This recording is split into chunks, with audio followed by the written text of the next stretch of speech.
কার কারণে কাজটা হয়েছে। খলিল যদি ঠিকমতো বক্তব্যটা রাখতো, ডিপ্লোমেসি মানে সবার সাথে মন রক্ষা করে কাজ করা, কোন একটা পার্টিকুলার ব্যক্তিকে সন্তুষ্ট করার জন্য ডিপ্লোমেসি না। আমার লাভ হইতে হবে, তার লাভও হইতে হবে। একমাত্র খলিলের কারণে এই কাজটা হয়েছে। আপনারা যারা সাংবাদিক ভাইরা আছেন, আমার প্রেস কনফারেন্স অ্যাটেন্ড করেছেন, বহুবার আমি বলেছি ইউনূস সাহেবকে আমি চিনি 1975 সাল থেকে। তিনি যে বাংলাদেশকে ধ্বংস করতে এসেছেন তখন আপনারা বুঝেন না, এখন আপনারা বুঝছেন। এই যে নির্বাচনে যে কাজটা করে দিল, জিতা পার্টিকে হারাই দিল, হারু পার্টিকে জিতিয়ে দিল, সরকার গঠন করে দিল, এটা তো ইউনূসের কারুকার্য। এটাই তো সে লন্ডন গিয়ে দস্তখত করে আসছিল। এখন আসেন জুলাই সনদ। আমি মাননীয় প্রধানমন্ত্রী তারেক রহমানকে বলবো, কারো কথা শুনেন না। জুলাই সনদ বাস্তবায়িত হলে এই সরকারই হবে সবচেয়ে বেশি উপকারী, তাদের সবচেয়ে বেশি উপকার হবে, ইতিহাসে তাদের নাম লেখা থাকবে। আপনি যে 10 বছর প্রধানমন্ত্রী থাকবেন তার কোনো গ্যারান্টি আছে? আর যদি আপনি ক্ষমতায় থাকতে চান বেশি দিন, বাকি যে জিনিসটা বলা হয়েছে, বিরোধী দলের একটা বক্তব্য শোনার মতো ব্যবস্থা করতে হবে। সমালোচনা করেছি এবং সেটা সমাধান দিয়েছি, এটা হলো বিরোধী দলের কাজ। সুতরাং আমি অনুরোধ করব মাননীয় প্রধানমন্ত্রীকে সময় ক্ষেপণ না করে যত দ্রুত সম্ভব জনগণকে শান্ত করার জন্য আপনি বলে দেন জুলাই সনদে যা যা আছে সেটা বাস্তবায়ন করা হবে। কারণ এটা তো আপনিও ওয়াদা করেছেন, আপনার দলের অনেকে ওয়াদা করেছে। 72-এর সংবিধান সম্বন্ধে আপনার আম্মা কি বলেছে এটা শুনে ফেলে দিতে হবে। ফখরুল ইসলাম কি বলেছে এটা কোনো সংবিধানই না। আমি এই বক্তব্যগুলি কাটিংগুলি রেখে দিয়েছি। আপনাদের দলের লোকেরাই তো বলছে এটা সংবিধান না। আমরা তো অনেক পরে এসে বলছি কথাগুলি। সংবিধান তো মানুষকে দমন করার জন্য না, সংবিধান হচ্ছে মানুষকে আনন্দ সুখ দেওয়ার জন্য, সুবিচার নিশ্চিত করার জন্য।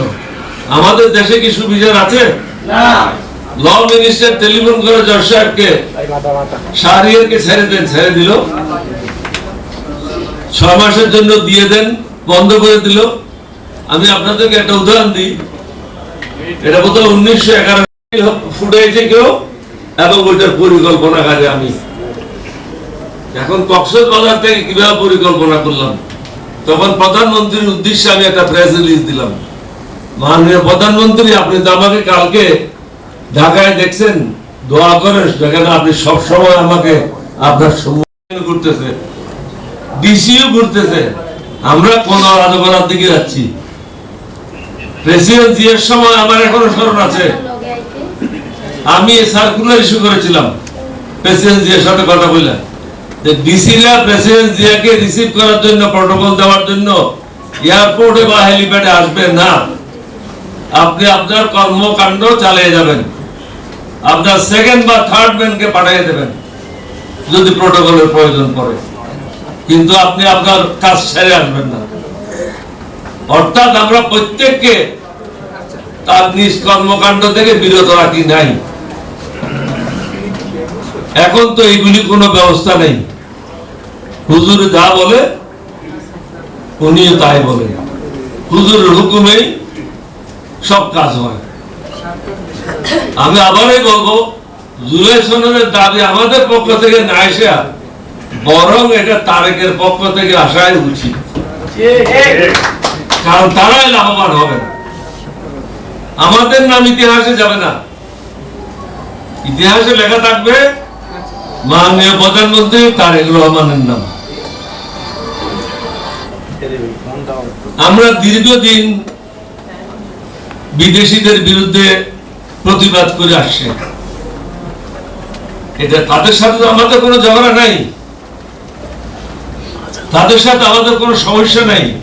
আমরা চাচ্ছিটা কি, আমার ঘরটা আমাকে সাজাতে দাও, তুমি তোমার ঘরটা সাজাও। আমার ঘর সাজানোর পরে যদি কোনো জিনিস উদ্বৃত্ত থাকে আমি তোমাকে ন্যায্য মূল্যে দেব। তোমার ঘরটা সাজানোর পরে তোমার যদি কোনো জিনিস উদ্বৃত্ত থাকে তুমি ওটা আমার কাছে বিক্রি করতে পারো যদি আমার প্রয়োজন হয়, কিন্তু কাকেও কেউ গোলাম বানানো যাবে না। আপনারা বলেন যে 7 স্টেটের সিকিউরিটি নিয়ে আপনারা এক চতুর্থাংশ ছিল না।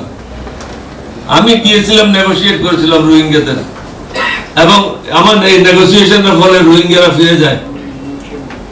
তখন ছিল তানসুই, তাকে আমি থ্রেট করেছিলাম, তুমি যদি ফিরে না নাও 24 ঘন্টার মধ্যে আমি তোমার আরাকান আক্রমণ করব।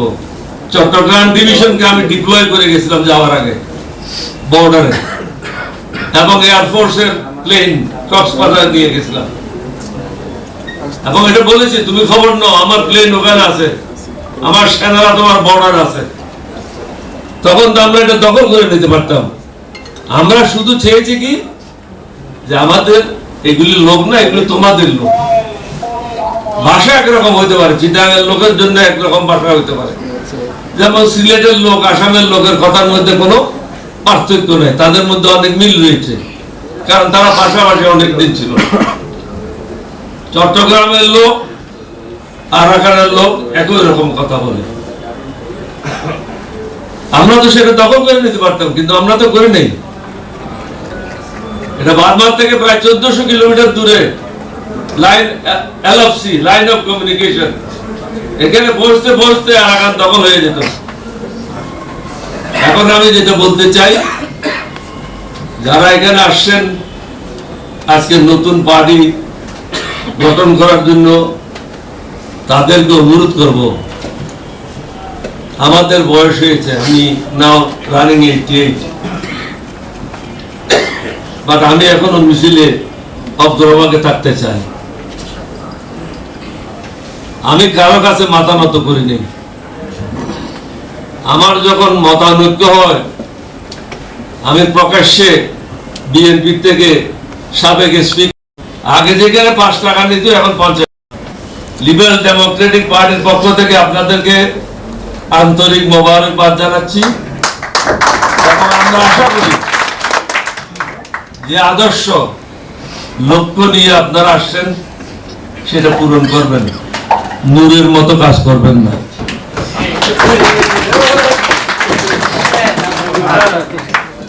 আমাদের এলডিপি রিদওয়ানের মতো কাজ করবেন না।